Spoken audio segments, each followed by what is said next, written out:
3 ஆண்டு காலமாக தடைப்பட்டு இருந்த வேலை நன்கு முடியப் போகிறது. சுப நிகழ்ச்சி முடிந்தவுடன் புதிய வேலை தொடங்கும்.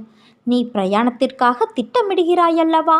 அதில் உனக்கு ஆதாயம்தான் ஏற்படும். அபரிமிதமான லாபம் கிடைக்கப் போகிறது.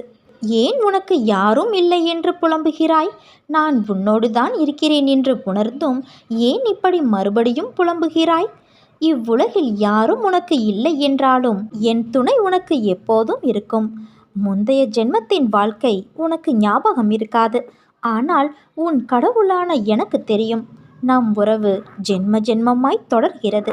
இந்த ஜென்மத்தில் உன் ஆன்மாவானது என் பாதத்தில் சரணடையும். அதனால்தான் இவ்வளவு கஷ்டம், கண்ணீர். மற்றொரு பிறவி இல்லாமல் இந்த பிறவியிலேயே உன் கர்ம வினைகளை முழுவதும் நீ அனுபவித்தாக வேண்டும் என்பது உன் பிறப்பின் விதி. அந்த விதியின் விளையாட்டால்தான்